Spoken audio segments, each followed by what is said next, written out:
अगर आप कॉलेज में पढ़ते हैं या आपके घर से कोई हायर एजुकेशन ले रहा है तो पिछले कुछ दिनों में आपने एक नाम जरूर सुना होगा, यूजीसी इक्विटी रेगुलेशंस 2026।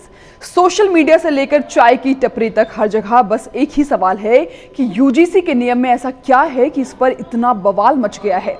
कुछ लोग इसे ऐतिहासिक कदम बता रहे हैं तो कुछ लोग इसे शिक्षा व्यवस्था के लिए खतरा बता रहे हैं।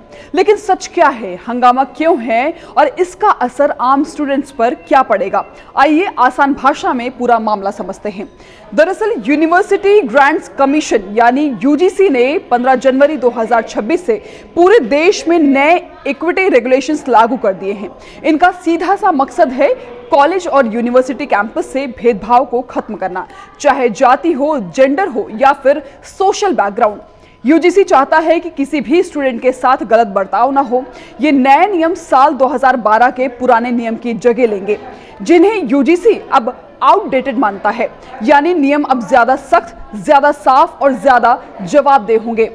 अब हर कॉलेज और यूनिवर्सिटी, चाहे सरकारी हो या प्राइवेट, वहां पर इक्विटी सेल बनाना होगा। और इसके साथ ही अगर किसी छात्र को लगता है कि उसके साथ भेदभाव हुआ है तो वो सीधे इस इक्विटी सेल में जाकर शिकायत कर सकता है और कॉलेज मैनेजमेंट अब इसे नजरअंदाज नहीं कर पाएगा। इतना ही नहीं, इस पर एक्शन लेना भी जरूरी होगा। अब सवाल ये उठता है कि अगर नियम इतने अच्छे हैं तो इस पर हंगामा क्यों बरपा है? आइए अब जानते हैं। सबसे बड़ी वजह है ओबीसी वर्ग को भी जातिगत भेदभाव की कैटेगरी में शामिल करना। जनरल कैटेगरी के छात्र कह रहे हैं कि अब ओबीसी को जब पहले से ही आरक्षण मिल रहा है तो उन्हें इस लिस्ट में शामिल करना बाकी छात्रों के साथ नाइंसाफी है। दूसरी सबसे बड़ी वजह है क्वालिटी बनाम कंट्रोल। सोशल मीडिया पर लोग कह रहे हैं कि हमारी यूनिवर्सिटी पहले से ही वर्ल्ड रैंकिंग में पीछे है, हमें नियम नहीं बेहतर पढ़ाई चाहिए। कुछ लोगों को डर है कि इन नियमों का गलत इस्तेमाल भी हो सकता है। आम स्टूडेंट्स के लिए इसका मतलब साफ है कि अब कैंपस में अनुशासन सख्त होगा, भेदभाव की शिकायतों को हल्के में नहीं लिया जाएगा। यूजीसी के इक्विटी रूल को लेकर जबरदस्त बवाल मचा हुआ है। देश भर में जनरल कैटेगरी के छात्र छात्रा इसका विरोध कर रहे हैं।